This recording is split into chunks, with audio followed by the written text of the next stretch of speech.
Football was my dream, my life as a 6, 7-year-old in Buffalo. As the skinniest, smallest kid at every level, the one thing that nobody wanted to play or do was catching punts. I'll do it. That was my way to get on the field. I'll catch punts. As Phil McConkey grew older, he remained small and skinny, but continued to be unafraid to enter the field of battle. After graduating high school, he enrolled at the Naval Academy. You wake up every day and you say, and everybody does it, and says, I hate this place. Everybody, every day. It's that difficult. And it's not only the academic side of it, it's the pressure that they place on you every minute of every day, 24/7 for 4 straight years. McConkey's ability to handle pressure was on display in his final collegiate game. With Navy down 16-3 in the Holiday Bowl, McConkey led a stirring comeback. He scored the game-winning touchdown and was voted the game's most valuable player. What a great way to end your football career, I thought. 21 years old and going to take... But did you think it was going to end? That was it. I'm looking at least 5 years active duty in the Navy. I mean, Roger Staubach did it, but he was a legend, a godlike figure to me and many of us at the time, so no way I was going to play pro football. And about 3.5 years into this 5-year commitment, this bug starts eating at me.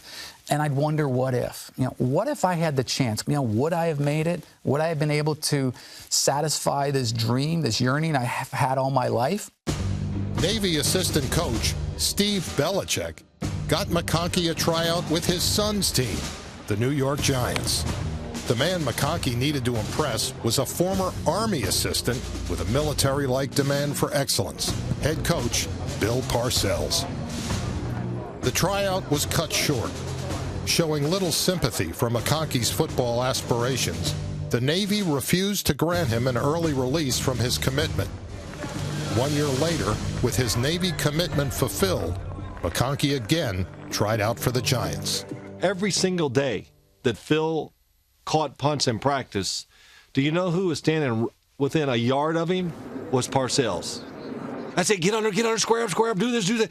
Oh, my gosh, it just was endless.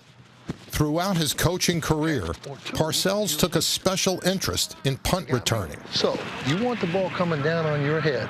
It's windy around here. It's windy over there at the Meadowlands. I don't know whether I remember exactly what his mantra was. It was, don't drift, don't... I got it all. That guy's never caught a punt in his effing life, but he is the absolute expert on it, believe me. There's a lot of guys who go back there and just fool around. Yeah, but it's a hard job to be good at. And I'm one of the best guys coaching in the league on that. It was always, his adage was, sprint to the ball. Sprint to it. Don't drift. Don't drift. Get set, catch it. Get set, catch it.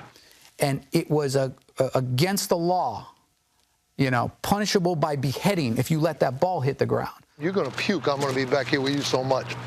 You're going to be throwing up about every 5 minutes listening to me. The man absolutely refuses to accept excuses. He won't tolerate them. He don't want anything to do with them. So as an athlete, as a football player, if you know no excuse is accepted nor tolerated, I'm telling you, you get more out of yourself. In 1984, at the age of 27, McConkey made the Giants. For 2 years, he was the Giants' best return man, second in yards per catch, and far and away the team's emotional leader. But at the start of 1986, McConkey was released by the Giants and signed by the Packers. 4 weeks into the season, McConkey had not caught a pass or fielded a punt. Packers head coach Forrest Gregg called McConkey into his office. I'm thinking, I'm going to get cut. He says, hey, I got some good news for you. We traded you back to the Giants. And I'm sitting in this chair, and I'm just like absolutely stunned, and it was surreal, and it didn't make any sense. He says, I got to get to a meeting. Phone's going to ring in a second. It's going to be Parcells. He made the mistake of asking me what we had to give to get him, and I told him, oh, not much, just 2 clipboards and a dummy. And I said, we sent that out to Green Bay, and can you get here tonight? And he said, yeah, I'll be there right away. There he is the first day back on the field, and Parcells is just killing him. McConkey, I had to give up 2 lunch buckets and a tackling dummy for you, and, on and on. And it was funny. So it was really kind of great for team morale, good for chemistry, and it really was a comfort level for me because, believe it or not, he was a big play receiver, and he made a lot of big plays for us in the passing game. After getting McConkey back, the Giants won 14 of their next 15 games. In the NFC Championship game, the surging Giants met the 40-mile-per-hour winds of the Meadowlands. There was a tremendous difference in field position acquired by us with Phil McConkey's ability to catch punts. And the Redskin punt returner let the ball hit the ground well over 50 yards. I think it was in the neighborhood of close to 100 yards. Once again, when the pressure was greatest, McConkey was at his best. Thanks to a boost from their 5'8" spark plug, the Giants were headed to the Super Bowl. So we're getting ready to go to Pasadena. Parcells comes in the locker room. He's got this diagram chart of the Rose Bowl. And he says, hey, McConkey, this is where we come out. These are where our fans going to be. Get that effing white towel out and make it seem like Giant Stadium.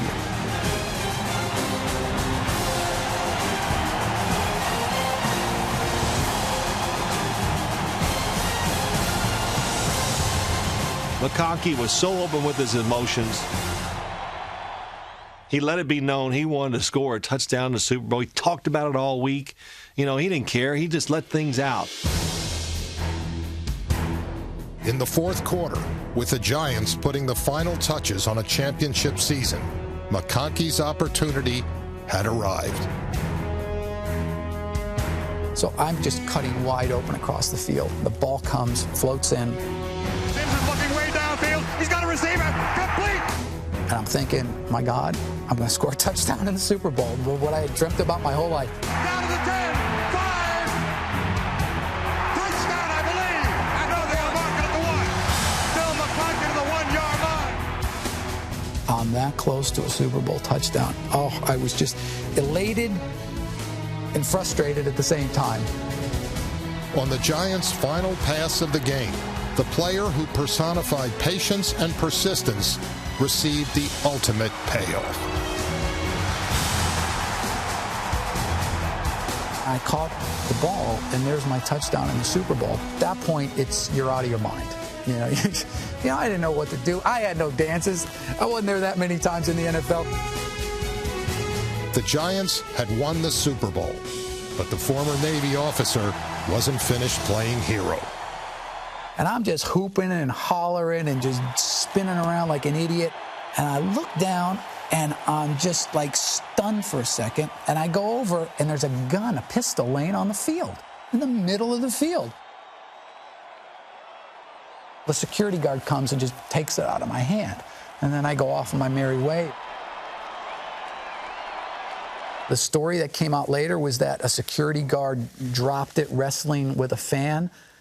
I don't know. I got in the press conference afterwards, and they asked me about it, and I said, well, yeah, I scored a touchdown in the Super Bowl, helped my team, and saved some lives all in a day's work, Looking back in hindsight, what I should have done in that celebration, I should have just started shooting that thing off the air in celebration. Nobody would have ever forgotten that. That's right. Now, when you see this, what do you think? Oh, man. Cover of the New York Times. It gives me chills to this day. I was in this position in my thoughts and mind and dreams billions of times before. Since I was 6 years old, I was there. Odds weren't so great of me being in that position. But for the rest of my life, I can always say I was on the New York Giants and we won Super Bowl 21, and I helped. McConkey's rise is now part of football lore, and his story has been passed down to future players by his old head coach. I've had them all. I had Megan, I had McConkey. All these guys can return. They were good returners, and I'm teaching you just what I taught them.